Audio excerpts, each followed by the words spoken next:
de Prensa Washington. En Estados Unidos, la recta final de las presidenciales se vuelca a los estados clave. Donald Trump apuesta hoy por el voto religioso en Georgia, mientras Kamala Harris llegará a Pensilvania para un encuentro con votantes. Las encuestas en los estados bisagra marcan un empate técnico a menos de 2 semanas de los comicios. El secretario de Estado, Antony Blinken, insiste al primer ministro israelí Benjamin Netanyahu que debe capitalizar la muerte del líder de Hamas para abrir un camino al fin de la guerra en Gaza, mientras Israel sigue librando batallas contra los aliados de Irán en Oriente Medio.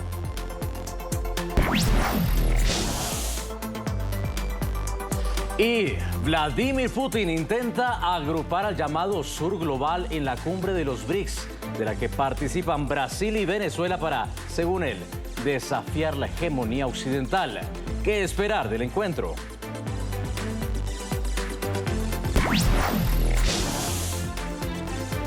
Soy Nicolai Abril, qué gusto que nos acompañen. Esto es Club de Prensa Washington, donde analizamos los temas más relevantes de la actualidad internacional con los mejores periodistas, corresponsales y analistas desde Washington y el resto del mundo. Hoy con Amin Lejarza, analista internacional, cofundador Latinia Observatorio de Estudios Latinoamericanos, y Gonzalo Sarasqueta,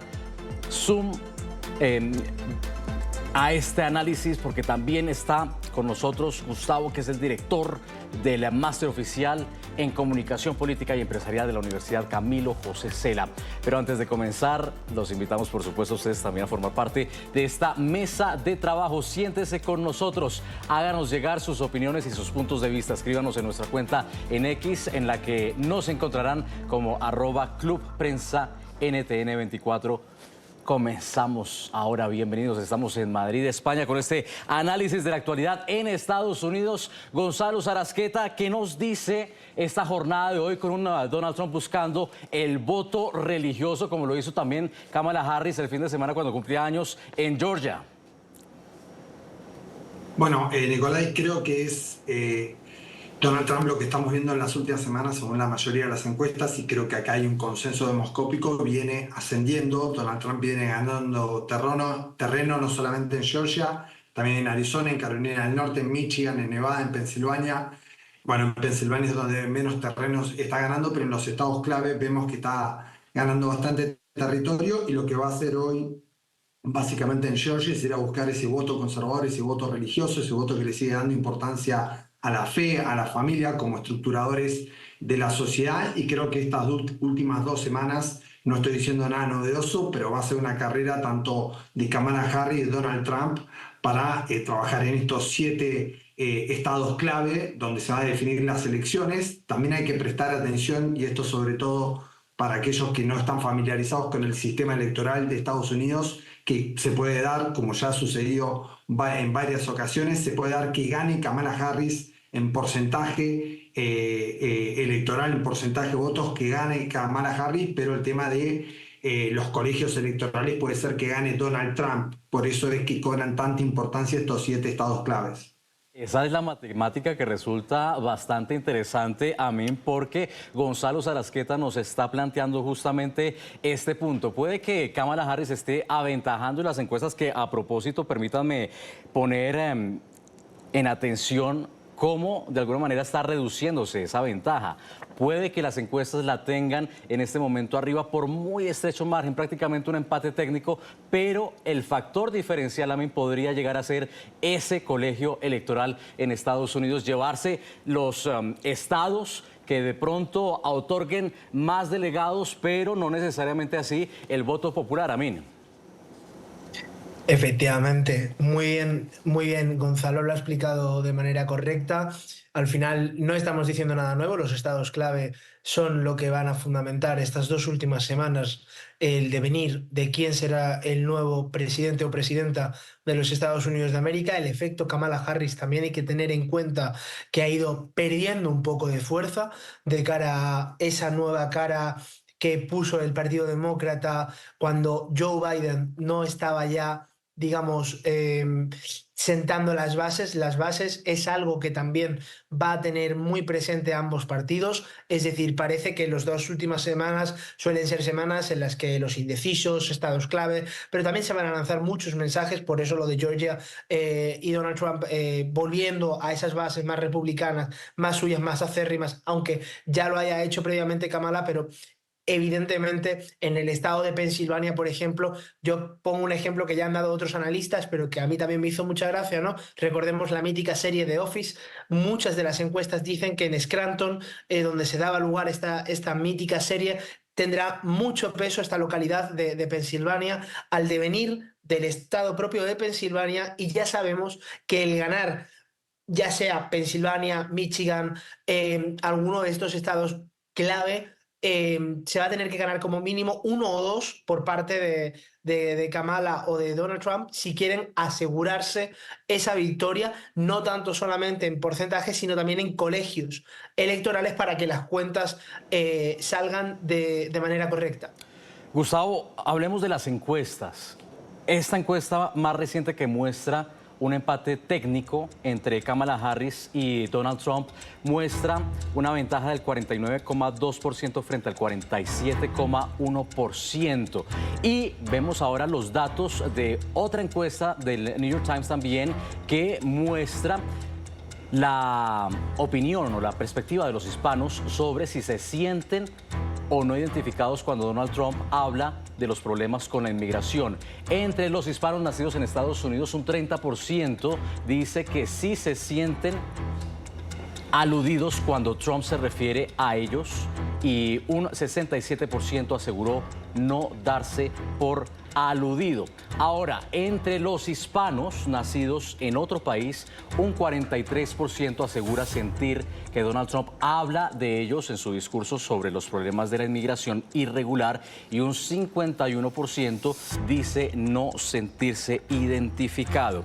Gustavo, ¿qué nos dicen estas encuestas? Porque al parecer muchos critican esta narrativa antiinmigrante de Donald Trump, pero los migrantes en Estados Unidos finalmente parece ser que no necesariamente se dan por aludidos. Gonzalo, porque me has dicho Gustavo. Gonzalo, perdón, discúlpame. Mi nombre. No, por favor, no pasa nada, Nicolai.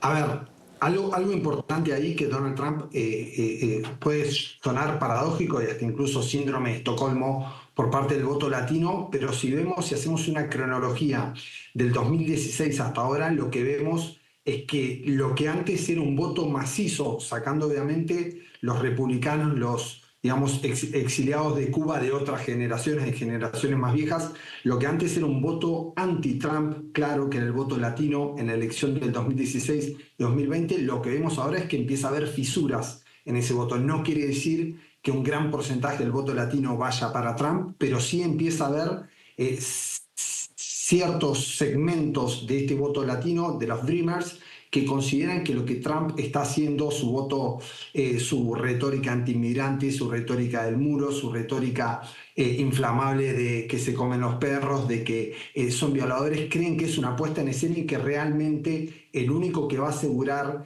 un Estados Unidos ordenado, un Estados Unidos que no se va a convertir en el comunismo, ¿no? Esta réplica, esta retórica distópica de Trump, es el Partido Republicano, en este caso Donald Trump. Entonces hay un segmento, lo estamos viendo en Nevada, hay un segmento importante de latinos que cree que el partido del orden es el Partido Republicano. Obviamente que son latinos que ya tienen cierto estatus en Estados Unidos. Cuando digo estatus no quiero decir que pertenecen a la élite, pero sí que ya empiezan a insertarse en la sociedad, y esto es un fenómeno que pasa en todos los procesos migratorios del mundo, que esa generación, una vez que se consolida dentro del sistema, dentro del país de acogida, empieza a rechazar a los nuevos inmigrantes. Bueno, este es un fenómeno que podríamos tranquilamente verlo en Estados Unidos, y creo que Donald Trump, más allá, insisto, de esta retórica incendiaria, a veces hasta ridícula, contra los inmigrantes, ha logrado a través de su retórica de seguridad, de orden, su retórica más que nada su narrativa anticomunista. Recordemos que muchos de estos exiliados vienen de países gobernados por la izquierda, no solamente Cuba, sino también Venezuela y México, vienen de países gobernados por la izquierda, y empalma muy bien esa narrativa que trata estos gobiernos de comunistas, de totalitarios, de atentar contra los derechos individuales, creo que calza muy bien esa narrativa en estos migrantes. Amin, hay otra perspectiva aquí en las encuestas que muestra el diario New York Times y es el global, ¿no? De cómo los hispanos se decantan ya sean por el Partido Demócrata o por el Partido Republicano. Revisemos los datos. Esta encuesta del diario The New York Times pregunta a los votantes hispanos por su candidato favorito. El 56% de los latinos consultados apoya a Kamala Harris frente al 37% que asegura preferir a Donald Trump. Este es el global, pero si bien de todas maneras lo que estamos conversando en este momento con Gonzalo, también hay algunos puntos que de alguna manera benefician a Donald Trump. Y eso lo vimos el día de ayer en Florida cuando el expresidente se reunió con empresarios que se dedicaron a darle un baño de halagos ayer en la ciudad del Doral. Escuchamos precisamente lo que decía el exmandatario en Florida visitando a los hispanos en esa región donde el Partido Republicano parece ya definitivamente afianzarse. Nuestro país está lleno en este momento con asesinos y con gente seriamente enferma, gente de instituciones mentales, y esas instituciones mentales están vacías y esas cárceles están vaciando y los países tienen entre 67 y 80% menos de crimen y nosotros estamos hasta el techo con crimen. Deber de todo cubano apoyar a Donald Trump porque Donald Trump representa para nosotros el anticomunismo. Así que mi camiseta yo la diseñé, dice no blanca, no negra, no asia, no latina, estadounidense, la comunidad latina. Nosotros somos más conservadores en general, incluso si posamos como demócratas, somos católicos orientados a la familia. Amin, aquí vemos reflejado lo que decía precisamente Gonzalo sobre cómo muchos hispanos tienen el temor a los regímenes autoritarios y en eso se refleja también el apoyo a Donald Trump. Totalmente, es decir, el efecto migratorio lo vemos hasta, le podría decir aquí en Europa, también vemos ese mismo efecto migratorio, en vez de con la población latina, con la población árabe, le podría poner el paralelismo por ir identificando que esto es algo de lo que se aprovechan, ¿no? De lo que se aprovechan cualquier régimen o cualquier régimen, quiero decir en este caso, cualquier partido político, cualquier postura política en que en un discurso migratorio, pues evidentemente tiene una consigna anti-inmigración. La de Donald Trump es la de yo voy a dejar todo ordenado, como bien indicaba el profesor Sarasqueta, pero no solamente voy a dejar bien ordenado el país, sino que no vas a tener una mayor competencia, no va a seguir viniendo otro latino que va a trabajar por lo mismo que tú viniste en un momento dado, por menos dinero y te va a quitar tu trabajo, porque ese es el discurso en el que se fundamenta todo lo que quiere Donald Trump hacer en contra de la inmigración, pero siempre arraigando unas bases que ya él sabe que tiene, con las que tiene que contar. Concretamente me ponías el caso de Florida y como bien indicaba ya Gonzalo, el caso de Florida evidentemente es paradigmático en cuanto a sabemos que una gran parte de la población es de origen cubana, la latina, y luego también una gran parte venezolana que ha migrado durante muchísimos años, igual que otras partes de Latinoamérica. Pero al fin y al cabo, lo que vemos en este discurso de que ya el Partido Republicano se ha sentado, hemos tenido a un DeSantis que también ha ayudado, ¿no? Aunque fuese en un momento dado rival de Donald Trump para presentarse en las elecciones, etcétera, pero al final acabó apoyándole. Es decir, hay un discurso que ha calado muy bien dentro del Partido Republicano o en una gran parte del Partido Republicano, que es entender que el latino que ya lleva X tiempo es un latino que puede formar parte de este modelo de Estados Unidos. Lo que no queremos es a más latino, porque ya tenemos a un latino, a un sector de población latina que ya les hemos controlado. Luego, el discurso de vienen asesinos, vienen personas con problemas de instituciones mentales, ¿no? O sea, es el discurso fácil, es el discurso que al final te hace al propio migrante o a la propia segunda generación rechazar a los que ahora necesitan ese punto de solidaridad o ese amparo que antes otros tuvieron. Pero es el discurso que ahora mismo casa y es un discurso, seamos sinceros, fácil y que da votos, y todos sabemos que en ese sentido Donald Trump, cuando hablamos de inmigración, se siente muy cómodo porque sabe lanzar consignas que no tienen una base en muchas ocasiones y que generan una gran polarización, un gran rechazo, y generan ese caldo de cultivo que él necesita para seguir afianzando sus bases tanto en el sur como en el norte del país, que el sur ya lo tiene muy bien controlado en ese sentido. Gonzalo, este mismo mes, no hablemos solamente de Florida, Trump se reunió con latinos en Las Vegas. Yo recuerdo particularmente hace 4 años como Nevada era alguno de esos últimos estados que no se sabía finalmente por quién se iba a decantar, y podría también inclinar la balanza allí los hispanos. Allí, precisamente en Las Vegas, dijo Donald Trump que los votantes hispanos están de su lado. Escuchemos. Creo que esta va a ser la elección más grande e importante en la historia del país, y un gran beneficiario será la gente en esta sala. Han sido tan geniales. Los hispanos tienen un tremendo... Dicen que no se puede generalizar, pero creo que sí, tienen un maravilloso espíritu emprendedor y tienen tanta energía. Muchas de las cosas que dice Trump son antimigrantes porque su base le encanta eso. Su base es antimigrante como él. ¿Okay? Entonces, desgraciadamente hay latinos que no están bien informados de verdad de lo que está pasando y de lo que representa y el peligro que es Donald Trump para Estados Unidos. Yo nunca he entendido por qué a fuerzas dicen que los latinos tenemos que ser demócratas. Los demócratas nunca nos han ayudado en nada. Nunca. ¿Cuándo han hecho algo por nosotros? Nunca. Los que han hecho han sido los republicanos.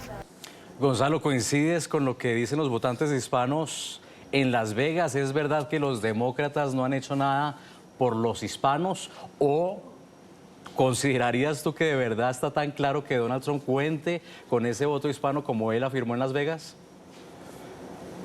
A ver, no sé exactamente, te mentiría si te digo que en Las Vegas exactamente qué hicieron los demócratas por los latinos, qué políticas públicas. Bueno, en general, ¿no? Porque también es un sentimiento generalizado entre quienes cuestionan el manejo de la economía. Total. Me parece que ahí lo que estamos viendo es, insisto, con este concepto de los perdedores de la globalización, entre los que están siempre los trabajadores, digamos, y hay muchos trabajadores latinos, muchos trabajadores de servicios latinos que se ven afectados por la deslocalización de empresas que se van al sudeste asiático, o porque llega, como decíamos hace instantes, una mano de obra más barata, se ven amenazados sus puestos de trabajo.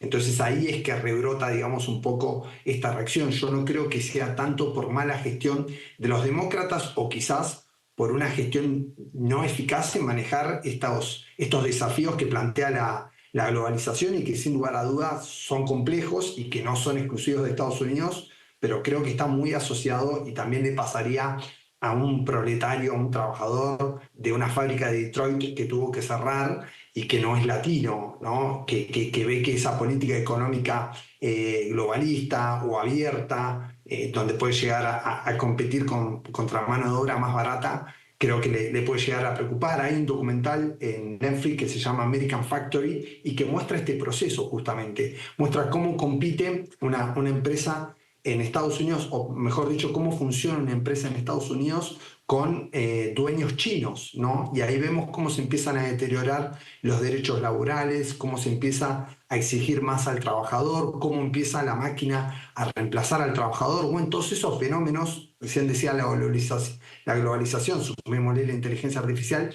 todos esos fenómenos obviamente impactan en la cabeza del votante, sea latino o no. Estamos hablando más que nada del trabajador. Lo que pasa que en Estados Unidos, y cada vez en mayor medida, una gran parte de los trabajadores son latinos.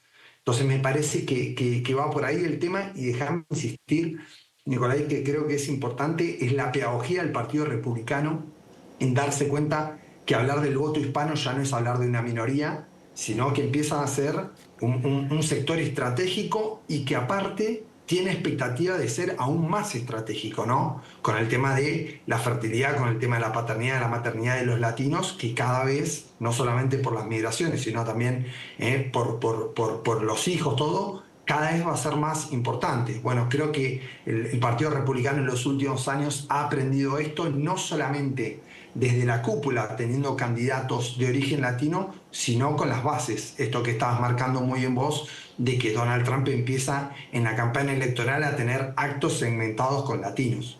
Claro, y es que en todo caso, Gonzalo, pues estamos hablando de los hispanos como un segundo grupo electoral más grande en Estados Unidos.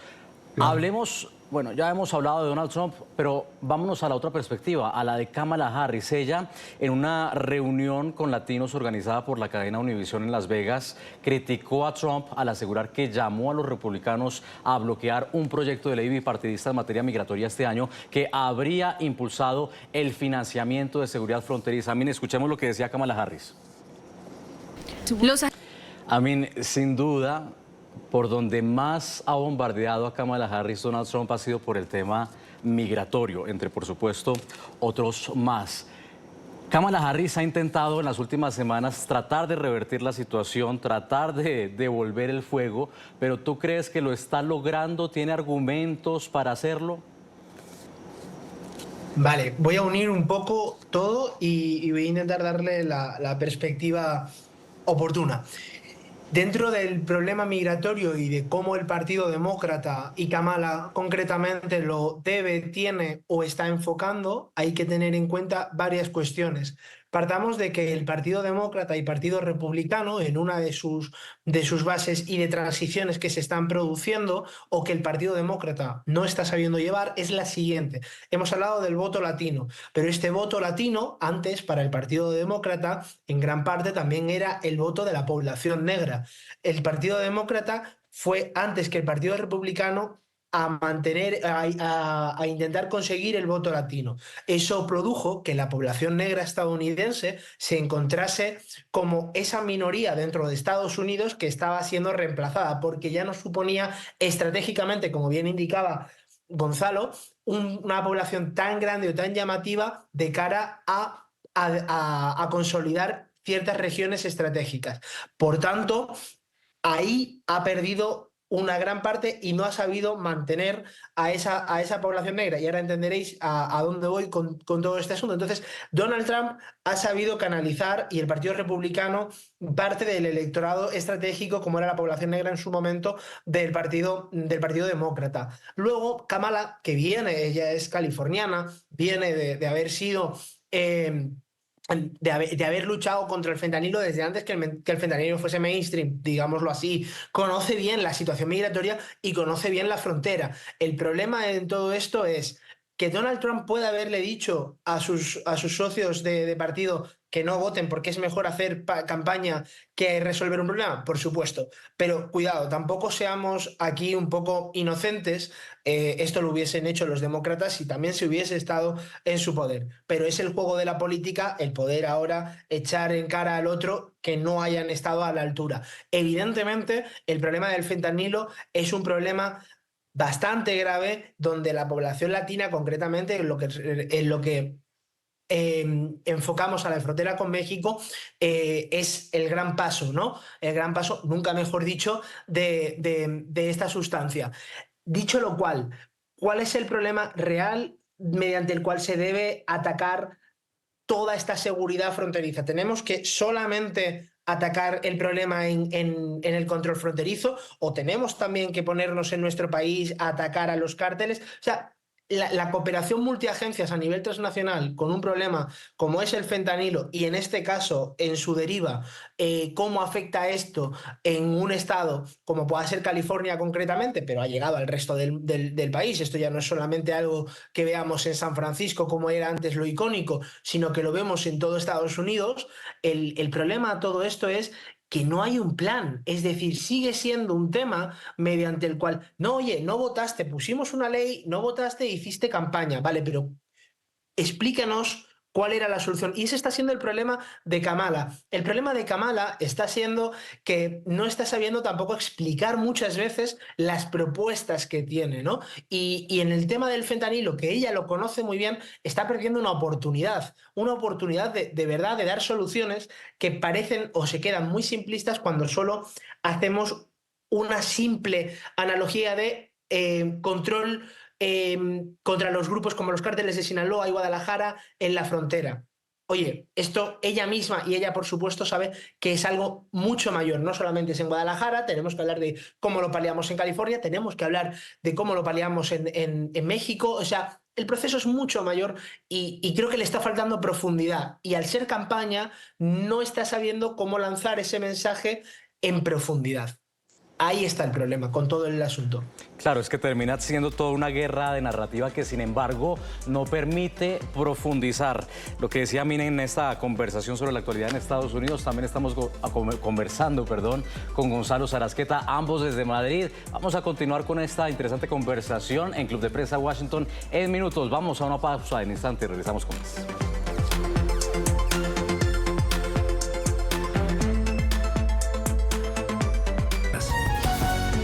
El presidente de Rusia, Vladimir Putin, se arropa por estos días en la cumbre de los BRICS con sus socios de países emergentes para, dice él, mostrarle a Occidente que las sanciones han fracasado. Lo conversamos en esta edición de Club de Prensa Washington con Gonzalo Sarasqueta y Amin Lejarza desde Madrid. Gonzalo, ¿es un mensaje efectivo? A ver, no sé si es un mensaje efectivo. Lo que está intentando demostrar Putin es una situación de fuerza, de resistencia, pero creo que ahí hay dos visiones. Por un lado, es real que Putin sigue en el poder y todo indica que va a continuar en el poder. Hoy en día, digamos que la opinión pública mundial, por decirlo de alguna manera, está muy concentrada en lo que pasa en Medio Oriente, y el conflicto de Ucrania y Rusia llegan solamente a algunos ruidos, pero no está puesta la lupa ahí. Pero la otra lectura también, que me acordaba estos días, es cómo Europa también tuvo un proceso de adaptación energética y que también le demostró a Rusia la no dependencia de sus recursos naturales. Me parece que en ese sentido los dos bandos, por decirlo de alguna manera, tanto Europa como Rusia, han demostrado resiliencia frente al conflicto. Y después está Ucrania, que creo que Ucrania también, más que nada desde el aspecto comunicacional y el aspecto militar, se ha demostrado una fortaleza, una entereza que nadie esperaba. Recordemos que se han desclasificado archivos que Estados Unidos, por ejemplo, pensaba que la rendición de Ucrania y la ocupación de Rusia iba a ser inmediata. Así que me parece que Ucrania también tiene ese visto bueno. También con el cambio de estrategia de invadir un sector de Rusia, de tratar de cambiar digamos, lo que son las latitudes del conflicto, llevar la guerra también a Rusia.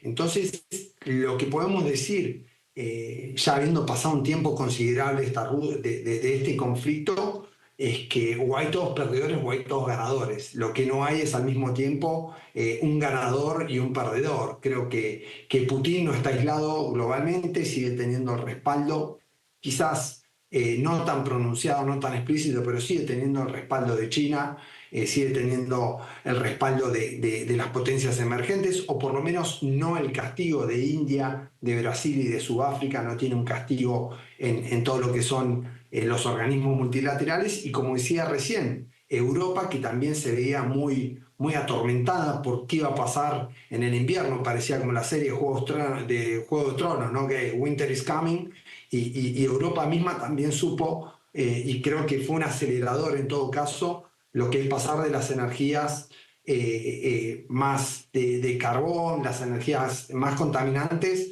a un proceso más que no fue la misma velocidad. Portugal y España sabemos que estaban en una instancia más adelante, pero hay otros países que empezaron a invertir en todo lo que son las energías renovables, y me parece que Europa en ese sentido también ha demostrado resistencia. Es un Putin, en todo caso, que acoge esta cumbre en medio de sanciones, en medio de una orden internacional de captura por parte de la Corte Penal Internacional, en un caso por la invasión a Ucrania. Justamente un Putin aparentemente aislado, pero que se cobija de otros líderes internacionales, de sus socios, por supuesto, como también lo está Nicolás Maduro, que ha aterrizado ya en Rusia, otro líder aparentemente aislado, pero que también quiere codearse con sus socios para mostrar que tiene respaldo. Amin, desde el Observatorio Latinoamericano, ¿cómo ven la presencia de Nicolás Maduro? Si bien no está Lula da Silva, que muchos aseguran ha copiado su narrativa en la guerra con Ucrania, a pesar de quererse mostrarse neutral, pues sí está Maduro, que también busca respaldo en medio de la desacreditación, la deslegitimidad en la que ha caído después del fraude electoral de julio. Sí, por supuesto. La entrada de Nicolás Maduro en lo que es la cumbre de los BRICS es la forma que tiene Nicolás Maduro de mentirse. Es decir, es la forma que él tiene de sentirse respaldado, tranquilo y de algún modo con la calma de decir, bueno, mi vecino del sur, uno de mis vecinos del sur, como es Brasil, bueno, aunque no haya ido Lula, pero viene la representación brasileña, va a estar el ministro de Exteriores de Brasil, vienen otros socios, también vienen otros países de la región que se sienten cómodos, quitando algunos casos como pueda ser el de Argentina, ¿no? Que Milei dijo que ya no quería formar parte de los BRICS, pero bueno, están socios naturales, está Cuba, está Nicaragua, es decir, Maduro se siente cómodo porque sabe que ahí están a quien les debe la renta. Es decir, a quien les paga la renta todos los meses es sobre todo a Rusia, pero en mayor medida y cada vez en mayor y mayor dependencia a China. Es decir, esta cumbre en la cual todo tiene un significado, como bien sabemos, hacerla en Kazán, que la auspicie Vladimir Putin, es generar legitimidades de muchos de los actores que forman parte de la misma en cuanto a la situación de deslegitimidad que viven. Es decir, participan países como pueda ser Egipto, que no está involucrándose en gran medida en el conflicto de Israel y Palestina y quiere mantener esa imagen, pero quiere o necesita un foro en el cual seguir generando relaciones diplomáticas o económico-diplomáticas para mantener ese doble juego. Está Turquía, que nos olvidamos, que también tiene una gran presencia y que por ahora se está manteniendo con un rol, estando o teniendo una historia muy ligada tanto al conflicto ucraniano como al israelí palestino. Entonces, en este caso, Maduro, como después del fraude generado, después de la mayor deslegitimación que podía ya darse en este caso en la historia actual de este siglo en Venezuela con el presidente, él necesitaba participar de cualquier modo, él necesitaba estar ahí y él necesita todavía seguir proclamándose como en lo que ya ha demostrado que se ha convertido, y es en una figura autoritaria, en un dictador, y participa en un coto que no, cuidado, que hay que entenderlo, vienen a plantarle cara a Occidente los BRICS, pero ellos nunca se han definido. Otra cosa es que haya países que sean democráticos, pero nunca se han definido como los adalides de la libertad o los adalides de la democracia. Y eso también refuerza el que poder desplazarse, el poder estar y el poder hablar sea bajo la impunidad de que el foro que se genera es un foro hecho a la medida de alguien como es él, como es Nicolás Maduro. Finalmente, autócratas codeándose entre sí. Momento de una nueva pausa aquí en Club de Prensa Washington. Regresamos en instantes.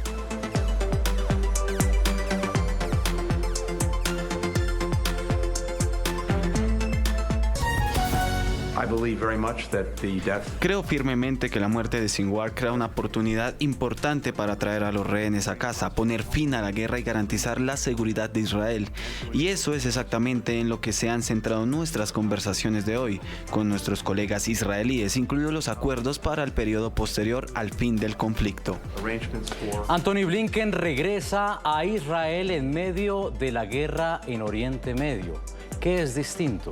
La intensificación militar de Israel en el Líbano contra el grupo terrorista Hezbollah. Conversamos con Gonzalo Sarasqueta y Amin Lejarza. Gonzalo, uno de los puntos clave que deja esta conversación del primer ministro israelí Benjamin Netanyahu con Antony Blinken, además del presidente de Israel Isaac Herzog, es el apoyo que empieza a deslizar Israel a una eventual o ya casi segura respuesta militar a Irán después del ataque con misiles a inicios de este mes. Es un ataque, parece ser ya inminente, que quiere tener Israel el apoyo de Estados Unidos. Sí, totalmente. Lo que está claro es que el encuadre que a Estados Unidos le queda muy incómodo era la crisis humanitaria y todo lo que son las pérdidas humanas en la Franja de Gaza y en el Líbano. ¿Qué es lo que se está encontrando Estados Unidos en las últimas semanas? Que empieza a cobrar relevancia los ataques focalizados, los ataques a los líderes terroristas, sea de Hezbollah, sea de Hamas, también de los hutíes en Yemen y obviamente contra Irán. Entonces, obviamente Estados Unidos lo que está tratando de hacer es desviar la atención de todo lo que son las víctimas humanas, todas estas víctimas que vemos de hospitales, de niños, tanto en la Franja de Gaza como en el Líbano, está tratando de focalizar y de apoyar a Israel en esa lucha contra los grupos terroristas y también contra el régimen iraní. Está claro que Estados Unidos, y creo que esto también ha sido un desgaste, vinculándolo a lo que hablamos en el primer bloque, ha sido un desgaste electoral para la gestión Biden y también obviamente para la campaña de Kamala Harris, todo lo que ha sido esa ambigüedad o ese equilibrio que ha intentado hacer el gobierno de Estados Unidos entre el apoyo a Israel, pero por el otro lado, todo lo que fueron la cantidad de víctimas que hubo en la Franja de Gaza y también en el Líbano, ¿no? Todo lo que es el borde izquierdo del Partido Demócrata, por decirlo de una manera, ha condenado enérgicamente esos ataques. Entonces Estados Unidos, insisto, ve una nueva posibilidad de encuadre en la guerra de Medio Oriente, que es Israel contra el terrorismo, Israel contra Irán, y obviamente va a apostar y no solamente va a respaldar militarmente, sino como vimos en este caso, va a hacer propaganda, comunicacionalmente se va a pronunciar en ese eje.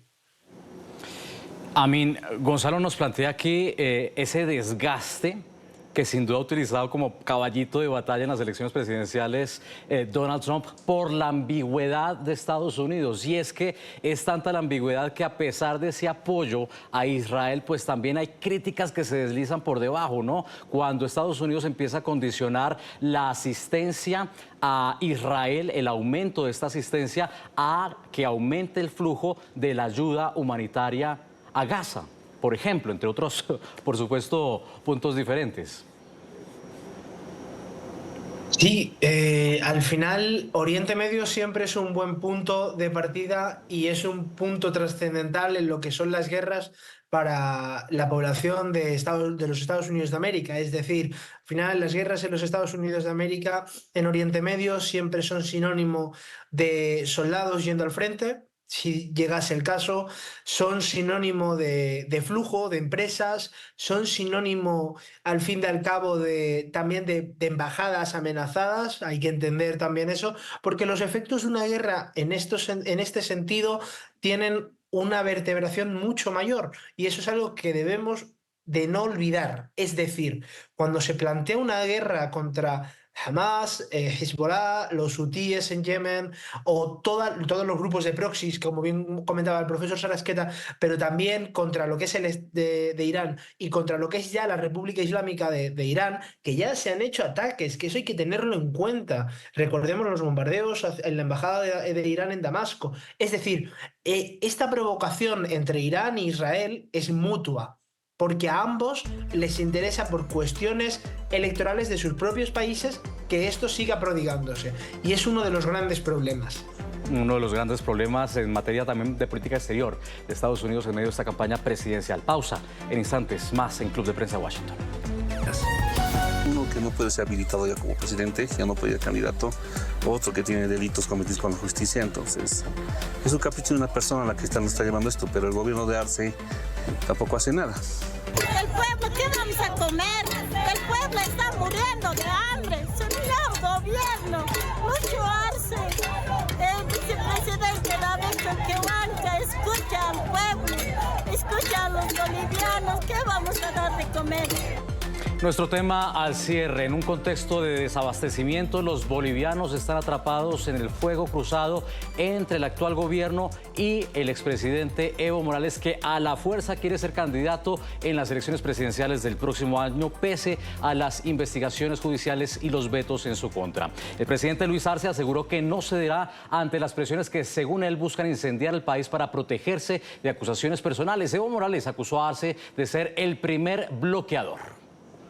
Sepan ustedes que vamos a hacer respetar la estabilidad de los bolivianos, que no vamos a ceder ante quienes quieren incendiar el país para protegerse de acusaciones personales ante las cuales deben dar la cara. ¿No? Más bien sigue creciendo la falta de combustible. Sigue las filas. A eso se llama bloqueador. El primer bloqueador, Lucho Arce. Bueno, pasa la marcha, más bien Lucho decide, Lucho nombra marcha de la muerte. El plan era matarnos. Claro. Toda la marcha es pacífica y sin muertos. ¿Cuándo ha habido muertos? Lo cierto es que el que está bloqueando es Evo Morales. Gonzalo Sarasqueta, ¿quién gana, quién pierde con estos bloqueos en Bolivia? No, está claro que perder pierde Bolivia, pierde el ciudadano boliviano. Lo que está pasando en verdad es una resolución o una anticipación de lo que va a ser la elección del año que viene. Al no haber oposición, Bolivia la oposición ha quedado o presa o fragmentada, ha quedado sin poder de fuego. Está claro que las elecciones del año que viene se dirimen entre, dentro del MAS, entre la vieja guardia del MAS, lo que es Evo Morales, y lo que es la nueva guardia del MAS con Arce.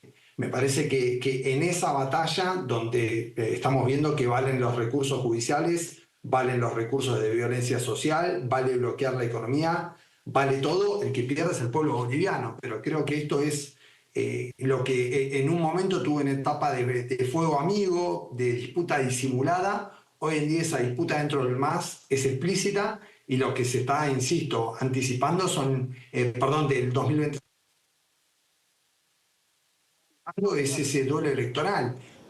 ¿Cuál es el problema de esto? Que uno empieza a desconfiar también de la autonomía de la justicia, qué tanto de la justicia está evaluando objetivamente todo lo que es el prontuario de Evo Morales, qué tanto de la praxis económica está siendo mala praxis de Arce o está siendo causado por los bloqueos por el sector de Evo Morales.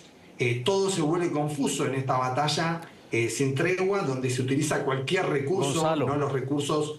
Sí. Sí, me queda un minutico al aire. Voy a concluir con Amin. Amin, ¿quién gana, quién pierde? Por favor.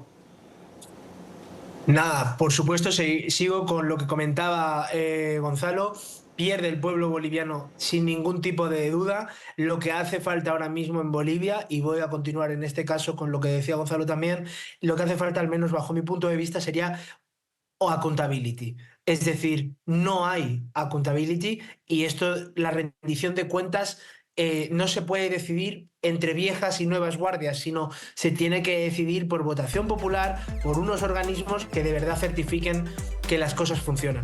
La anticipación de la campaña electoral en Bolivia. Nuestros invitados, gracias. Amin Lejarza, analista internacional, cofundador de Latini Observatorio de Estudios Latinoamericanos, y Gonzalo Sarasqueta, director del Máster Oficial en Comunicación Política y Empresarial de la Universidad Camilo José Cela. Ambos, gracias por haber estado con nosotros, y a ustedes también, gracias por habernos acompañado en Club de Prensa Washington.